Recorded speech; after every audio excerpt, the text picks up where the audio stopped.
नमस्कार साथियों, आज के हमारे पॉडकास्ट का विषय है असफलता। हर इंसान के लिए असफलता का मायना अलग अलग होता है।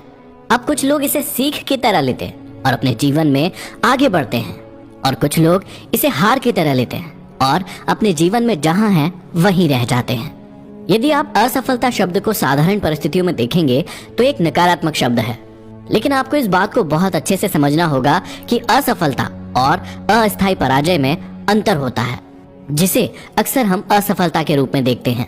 लेकिन यदि आप वास्तव में देखेंगे तो वो एक अस्थायी पराजय होती है, मतलब टेम्परेरी डिफीट।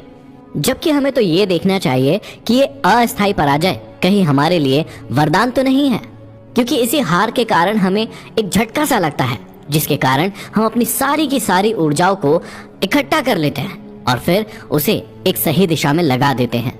एक व्यक्ति वो होता है जो असफलता को एक शिक्षक के रूप में देखता है, जिससे वो भविष्य के लिए आवश्यक लेसन सीखता है, और अस्थायी हार और विपरीत परिस्थितियों को अपनी असफलता का कारण नहीं मानता है। देखा जाए तो असफलता एक ऐसा पाठ है जिसे पराजय के अतिरिक्त और किसी तरीके से नहीं सीखा जा सकता। इसके लिए आपको हारना ही होगा।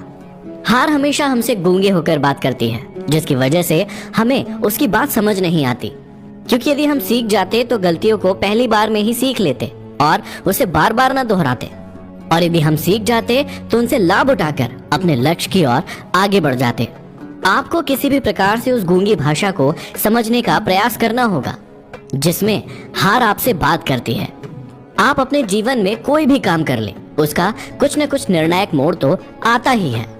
उसे सफलता और विफलता दोनों का सामना करना पड़ता है। कभी कभी तो कोई इंसान बहुत सारे धन का उपभोग करता है, लेकिन कभी कभी एक एक पैसे के लिए भी मोहताज हो जाता है। कभी कभी किसी व्यक्ति का मन इसलिए काम में नहीं लगता है क्योंकि उसके पास कोई सुख सुविधाएं नहीं है, उसके पास धन नहीं है। और दूसरी ओर कभी कभी ऐसा भी होता है कि एक व्यक्ति के पास सारी सुख सुविधाएं हैं, बहुत सारा धन है, लेकिन उसके बाद भी वो आलसी बन जाता है और काम नहीं करता है। इन दोनों ही कंडीशन में अंत में सफल वही व्यक्ति होता है जो आत्ममंथन और आत्मविश्लेषण करके सही और गलत का निर्णय लेकर अपने लक्ष्य की ओर आगे बढ़ जाता है। मनुष्य असफल तब होता है जब वो खुद की आत्मा के असली रूप को समझ ही नहीं पाता है, जब वो इस शरीर को मात्र एक हड्डी और मांस का ढांचा समझ बैठता है और इस शरीर के अंदर छुपी हुई असंख्य खूबियों को अनदेखा कर देता है। ईश्वर ने मनुष्य को वो ताकतें दी हैं जो इस पूरी पृथ्वी पर किसी के पास नहीं है। मनुष्य वो सारी चीजें कर सकता है जो वो सोच सकता है, जो वो सोच सकता है वो कर सकता है, लेकिन वो बड़ा सोचता नहीं है, क्योंकि एक दो बार की असफलता से वो अपने आप को कमजोर मान लेता है। एक मनुष्य अपने द्वारा बनाए गए सारे के सारे नियमों की अवहेलना कर सकता है, उनके साथ छल कपट कर सकता है, लेकिन प्रकृति ने इस इंसान के लिए जो नियम बनाए हैं उनके साथ वो कभी भी धोखा नहीं कर सकता। समय आने पर प्रकृति अपने नियमों का कार्य जरूर करती है। आप सभी ने जरूर सुना होगा कि जैसा बोओगे वैसा ही पाओगे। ये प्रकृति का एक नियम है, इसको आप कभी नहीं टाल सकते।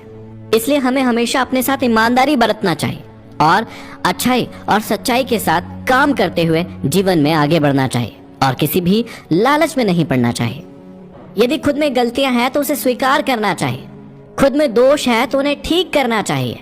अपने अंदर की कमियों को छुपाने की कभी भी कोशिश नहीं करना चाहिए, क्योंकि मन के अंदर बुराइयों को लेकर आगे बढ़ने वाला कोई भी व्यक्ति इस दुनिया में सफल नहीं हुआ है।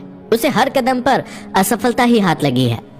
हर व्यक्ति उसी काम को करने में सबसे ज्यादा खुशी महसूस करता है जिस काम को करने में वो अपने आप को उपयुक्त महसूस करता है। और अपनी पसंद के काम को पा लेना ठीक उसी प्रकार है जैसे आपने अपने प्रेम को पा लिया हो। ऐसे काम को खोजने का कोई सटीक नियम नहीं है, लेकिन जब भी हम जीवन में उस काम के संपर्क में आते हैं तो उसे तुरंत पहचान लेते हैं कि बस यही काम है जो हम जीवन भर बिना किसी चिंता के खुशी खुशी कर सकते हैं। हो सकता है कि आपको अपने पसंदीदा काम को ढूंढने के लिए अलग अलग काम करना पड़े। आप डरिए मत, घबराइए मत। यदि आप कम उम्र में इस काम को कर रहे हैं तो आप इसे बिल्कुल कीजिए। आप अलग अलग चीजों को ट्राई कीजिए, अलग अलग कामों को ट्राई कीजिए, और इसमें कई लोग आपको टोकेंगे, रोकेंगे, कहेंगे कि बार बार काम क्यों बदल रहे हो, लेकिन आप संकोच मत करिएगा। जिस दिन आपको अपना पसंदीदा काम मिल गया, उस दिन आपका दिल ही आपको रोक लेगा कि बस यही काम है जो आप जीवन भर बिना किसी चिंता के खुशी खुशी कर सकते हो। हर मनुष्य के जीवन में दो प्रकार की मनोवृत्तियां होती है, एक सद्गुण और एक दुर्गुण। सद्गुण मनुष्य के जीवन में आगे बढ़ने के गुणों को दर्शाते हैं, जबकि दुर्गुण किसी भी मनुष्य के चरित्र की पतन को दर्शाते हैं। किसी भी व्यक्ति के चरित्र से बहुत ज्यादा स्पष्ट हो जाता है कि वो नैतिक है या फिर अनैतिक है। हर मनुष्य की जन्मजात प्रवृत्तियां होती हैं, जैसे उसे भूख लगती है, प्यास लगती है, उसे क्रोध आता है, उसे भय होता है, और ये प्राकृतिक और जन्मजात है। सद्गुण इससे पूर्णतः भिन्न है। जो गुण प्राकृतिक है उसमें बुद्धि का कोई काम नहीं है, वो आपके अंदर होगा ही। लेकिन सद्गुण का विकास करने के लिए मनुष्य को निरंतर प्रयास और अभ्यास करना पड़ता है, जो कि आपकी बुद्धि से संभव है। लेकिन उसके लिए आपको उस बुद्धि का उपयोग करना होगा और उसे निरंतर सद्गुण के काम में डालना होगा, तभी आपके अंदर वो सद्गुण आएंगे। वीडियो पसंद आए तो लाइक करें, शेयर करें और चैनल को सब्सक्राइब करें। बेल आइकन को प्रेस कर लें ताकि अगला नोटिफिकेशन आपको मिलता रहे।